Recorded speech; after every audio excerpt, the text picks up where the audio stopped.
हाँ जी, तो 2024 के स्टूडेंट से बात किए हुए बहुत टाइम हो गया यार, लेकिन अब आपका इंतज़ार ख़त्म होता है। आने वाले कई दिन तक हम 2024 की वीडियोस बनाएंगे। आज की वीडियो का टॉपिक रहेगा कि हमें अगर टॉप 100 में फिनिश करना है, ठीक है। टॉप 100 के अंदर आपकी AIR 1 वगैरह सब आ गई। टॉप 100 इसलिए लिखा है क्योंकि यार थोड़ा सा क्या, टॉप पे जब आप जाते हो ना, रैंक थोड़ी सी रैंडम होती है। AIR 1, AIR 90, इनमें आपको इतना डिफरेंशिएट कर नहीं सकते, इसलिए टॉप 100 एक टर्म लिखी है। एसेंशियली आप AIR 1 भी इस वीडियो से ला सकते हो। अच्छे से जानेंगे क्या क्या आपको करना है। आप जहाँ पे भी अभी आप, मुझे पता है आप में से कुछ लोगों की सिचुएशन भी अलग अलग हुई। कोई ऐसा बच्चा होगा जिसकी 11th शुरू ही नहीं हुई है, कोई ऐसा बच्चा होगा जिसकी 11th का कुछ पोर्शन कर लिया लेकिन सब समझ में नहीं आया है, कोई बच्चा ऐसा भी होगा जिसका सब कुछ ठीक चल रहा है आगे लेकिन डिफिकल्टी आनी थोड़ी थोड़ी शुरू हो गई है। तीनों चारों केसेस की हम बात करेंगे और एसेंशियली हम कंक्लूड करेंगे कि कैसे आप टॉप 100 में रैंक ला सकते हो। तीन चार चीज़ें इंपॉर्टेंट है फर्स्ट रैंक लाने के लिए, ठीक है। तीनों का डिस्कशन हम अच्छे से करेंगे, लेकिन सबसे पहले सब्सक्राइब कर लें सभी बच्चे यहाँ पे। जब तक आपका जेई नहीं होता है तब तक आपके लिए बहुत सारी अच्छी अच्छी वीडियोस आएंगी। मैं खुद AIR 1 रह चुका हूँ 2017 में। जेई मेन में फुल मार्क्स लाया था मैं। I am the only person in 360 format to do that. तो काफ़ी एक्सपीरियंस है जेई का मुझे, तो काफ़ी आपकी हेल्प होगी। इसके अलावा मेरा एक्सपीरियंस यूज़ करके मैंने कोर्स भी बनाया है 2024 तैयारी के लिए, ठीक है, जिसपे 21 अक्टूबर तक आपको अप टू 50% का डिस्काउंट मिल रहा है, ठीक है। काफ़ी टाइम बाद ये डिस्काउंट है। कई बच्चे पूछ भी रहे थे कि आप 2024 कोर्स पे डिस्काउंट कब लाओगे, हमें थोड़ी फाइनेंशियल हेल्प चाहिए। तो आ गया है, डिस्क्रिप्शन में जाना। 21 अक्टूबर या उससे पहले पहले ही ये ऑफर अवेलेबल रहेगा। इस कोर्स के अंदर वो सब कुछ है जो तुम्हें AIR 1 तक पहुंचने के लिए चाहिए in your JEE, including my own personal experience of cracking the exam, ठीक है। तो इसको तुम चेक कर लेना और डिटेल्स बाद में हम बता देंगे। तो फर्स्ट चीज कौन सी है जो आपको टॉप 100 रैंक के लिए चाहिए? तीन बेसिक इंग्रेडिएंट्स हैं आपके फर्स्ट रैंक लाने में। सबसे पहला होता है conceptual clarity of a next level, ठीक है। कॉन्सेप्चुअल नेक्स्ट लेवल की होनी चाहिए। आजकल हर दूसरा बच्चा बोल देता है सिलेबस पढ़ के कि भाई मुझे तो कॉन्सेप्ट की समझ हो गई है, लेकिन वो इनफ नहीं है। आपको एक नेक्स्ट लेवल AIR 1 लेवल की कॉन्सेप्चुअल क्लैरिटी चाहिए। दूसरी चीज़ जो आपको चाहिए होती है वो चाहिए होती है कि आपकी स्पीड एंड एक्यूरेसी बहुत ज़्यादा तगड़ी हो, ठीक है। स्पीड एंड एक्यूरेसी आपकी बहुत ज़्यादा तगड़ी, इससे क्या होगा कि आप क्वेश्चन टेस्ट में एग्जाम में ज़्यादा फटाफट से कर पाएंगे।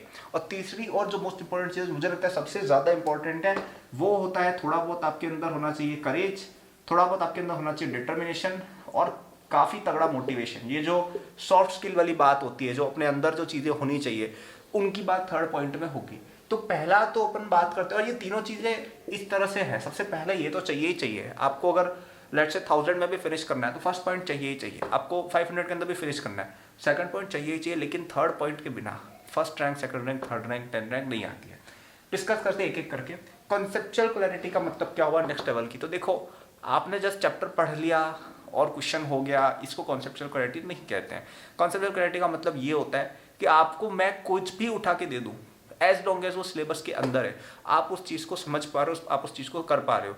इसको इंडिकेट करने के बहुत अच्छे एग्जाम्पल क्या क्या है कि आपसे IE रोडो के सवाल हो जाते हैं, आपसे A दास गुप्ता बुक के सवाल हो जाते हैं, आपसे ओलंपियाड के सवाल हो जाते हैं, आपसे जेई एडवांस के सवाल हो जाते हैं। ये होती है असली नेक्स्ट लेवल की कॉन्सेप्चुअल क्लैरिटी, कि आपको मैं कुछ और पूछ लूँ which is not in your syllabus, वो भी आप लोग दिमाग लगा के कर पाए। That is called next level conceptual clarity, जिसके अंदर ये सब चीज़ें आ गई। अगर आपसे ये चीज़ें हो रही है, आप भले 11th क्लास में हो, 11th क्लास में लेट से आप अभी वर्क बाय एनर्जी में पहुंचे हो, वर्क बाय एनर्जी की रोडो उठाओ, क्या आपसे सारे क्वेश्चन हो रहे हैं? शायद नहीं हो रहे होंगे। जेई एडवांस के PY उठाओ, क्या सारे क्वेश्चन हो रहे हैं? शायद नहीं हो रहे होंगे।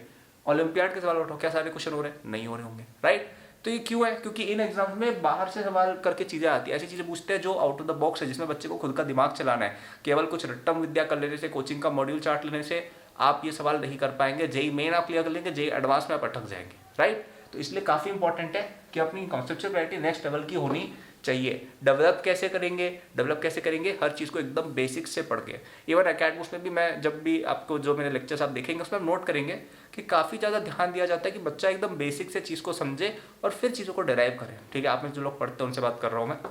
आपने बात नोट की होगी, क्यों? क्योंकि मुझे पता है कि यार अगर आपको ये सब करना है, देखो जेई मेन निकालना हो तो कोई भी यूट्यूब आजकल हर कोई कोचिंग खोल के बैठा है, उससे जेई एडवांस नहीं निकलेगा। जेई मेन आप पक्का निकालेंगे। जेई एडवांस के लिए आपको एक IITian के लेवल पर सोचना पड़ेगा, आपको एक IITian के लेवल पर सोचना पड़ेगा, जो आप ऐसे रास्ते चलते नहीं कर सकते। तो थोड़ा सा आउट ऑफ द बॉक्स जाए, थोड़ा सा बेसिक से चीज़ों को समझे और डिफिकल्ट चीज़ें करने की कोशिश करें। इन चीज़ों को थोड़ा अटेम्प्ट करें, ठीक है। उससे नेक्स्ट लेवल की कॉन्सेप्चुअल क्लैरिटी आपकी आएगी।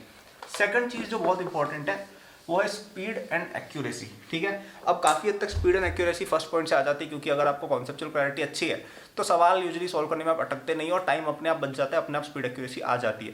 और जेई एडवांस में स्पेशली आजकल स्पीड एक्यूरेसी का इतना इंपॉर्टेंस रहा भी नहीं है। इवन जेई मेन के अंदर भी आजकल 75 क्वेश्चंस करने रहते हैं, तो इतना डिफिकल्ट नहीं रहा है, लेकिन फिर भी स्पीड एक्यूरेसी कभी हर्ट नहीं करती है।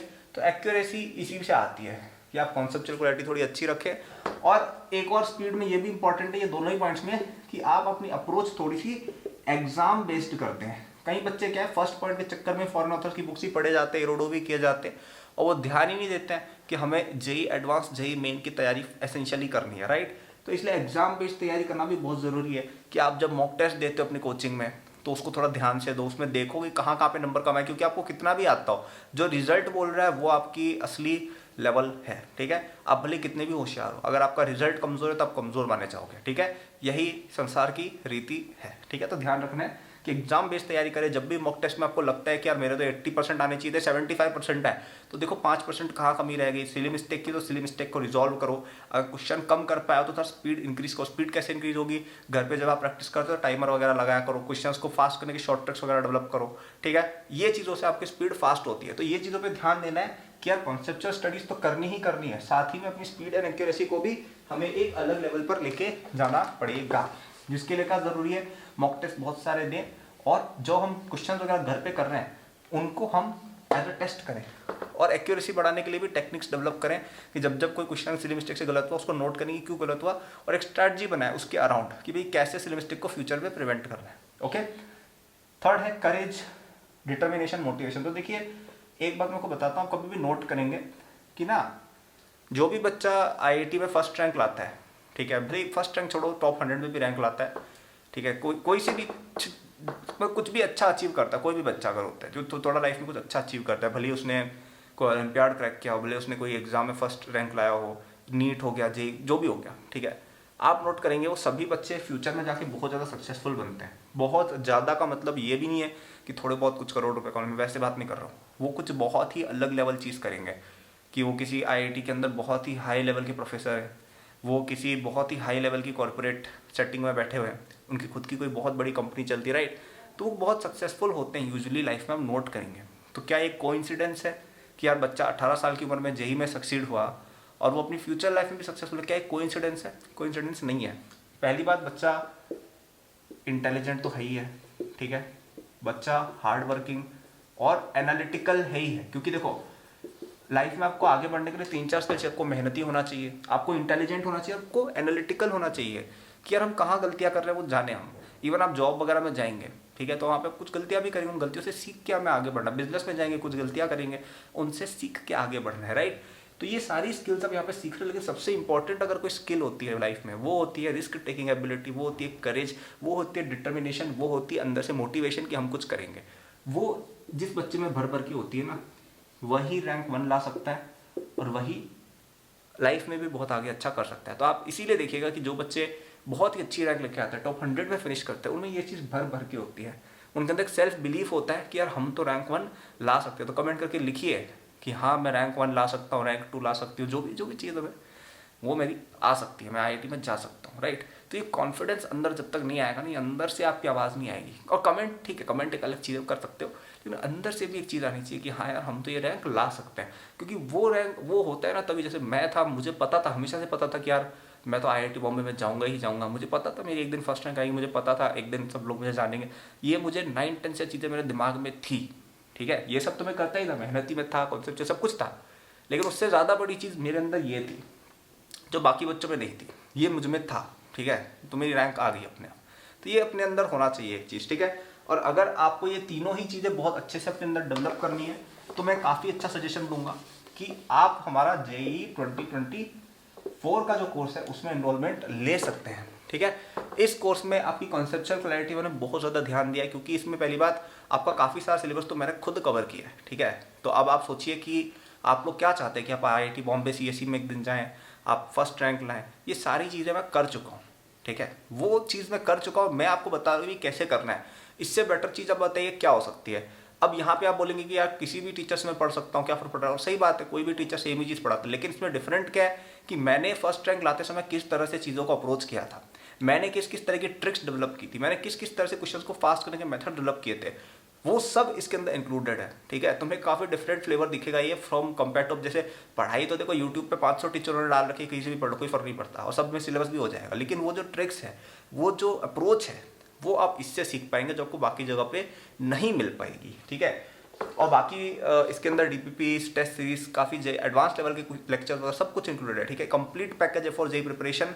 अगर तुम अपनी कोचिंग में स्ट्रगल कर रहे हो थोड़ा सा, लेट से आपकी 11th में कोचिंग थोड़ी आगे बढ़ गई है और आप थोड़ा सा पीछे चल रहे हो, तो काफ़ी अच्छा कोर्स आपके लिए रहेगा। ठीक है, इस पे 21 अक्टूबर तक आपको अप टू 50% का डिस्काउंट मिल रहा है।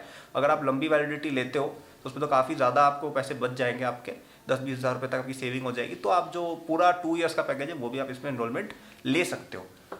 स्पीड एंड एक्यूरेसी के लिए इसमें टेस्ट और DPP with complete solution included है अच्छे से। ये सब चीज़ें आपको अपने आप ही मिल जाएंगी। आपको उसके अंदर मैं ये सब चीज़ अपने आप बताता रहता हूँ कि किस तरह से आपको अपने आप को मोटिवेटेड वगैरह रहना है। तो काफ़ी कंप्लीट चीज़ है। अगर आपको ये वीडियो आपने अभी तक देखी और आपको मेरी बातें सही लग रही है कि हाँ यार बंदे की बातों में थोड़ा दम है, देन ट्रस्ट में, अगर आपको ये वीडियो इतनी अच्छी लगी है तो ये कोर्स आपको बहुत ही ज़्यादा अच्छा लगेगा। क्योंकि वीडियो तो ठीक है, इसका मुझे कोई कंपेंसेशन नहीं मिलता है, यहाँ पे तो मेरी रिस्पॉन्सिबिलिटी है ना यार कि अगर आप किसी प्रोडक्ट को ले रहे हो then it has to be good, तो वो हमने पूरा इंश्योर किया है। ठीक है, तो डिस्क्रिप्शन में जाके आप इसको चेक कर सकते हैं। तो मैंने इस वीडियो में 3 बातें बोली है कि टॉप 100 में रैंक लाने के लिए फर्स्ट चीज़ ये होती है कि आप कॉन्सेप्चुअली बहुत ज़्यादा स्ट्रॉन्ग हो। आपसे कोई भी out of the box question पूछा जाए, एज लॉन्ग एज सिलेबस का हो, आप में वो थिंकिंग एबिलिटी होनी चाहिए कि आप कुछ और सोच के कुछ नया डिवाइस कर लो। स्पीड एंड एक्यूरेसी, आप में इतनी स्पीड और एक्यूरेसी होनी चाहिए। वैसे कॉन्सेप्ट्स क्लियर होंगे तो यूजुअली स्पीड का इशू आएगा ही नहीं, लेकिन फिर भी आपके अंदर इतनी स्पीड होनी चाहिए कि यार आप हर क्वेश्चन के आपके पास शॉर्ट ट्रिक्स वगैरह हों जिनसे आप फटाफट क्वेश्चन करके हार्ड क्वेश्चन के लिए टाइम बचा पाएँ। ठीक है, एग्जाम में 90% 100% ऐसे एग्जाम में स्कोर तब आते हैं जब जो 20% सबसे हार्ड क्वेश्चन होते हैं उनके लिए आप टाइम बचा पाते हैं, और उसके 80% ईजी या मीडियम क्वेश्चन को आपको बहुत फास्ट करना पड़ता है। राइट, यूजुअली इनमें 2 घंटा देंगे, इनमें हम 1 घंटा देंगे, तो इतना टाइम बचना भी चाहिए। राइट, और लास्ट बात हमने ये बोली कि आपको अपने अंदर वो एक होना चाहिए कि यार हाँ हम एक दिन रैंक 1 लाएंगे, हम एक दिन IIT बॉम्बे CSE जाएंगे। ये अंदर से एक विश्वास होना चाहिए, झूठा विश्वास नहीं, अंदर से सच में कॉन्फिडेंस होना चाहिए। राइट, और ये सारी चीज़ें डेवलप करने के लिए 2024 कोर्स 21 अक्टूबर तक आपको इस पर एक बहुत अच्छा डिस्काउंट है। डिस्क्रिप्शन में आप इसको चेक कर सकते हैं। थैंक यू फॉर वॉचिंग यार, गुड लक।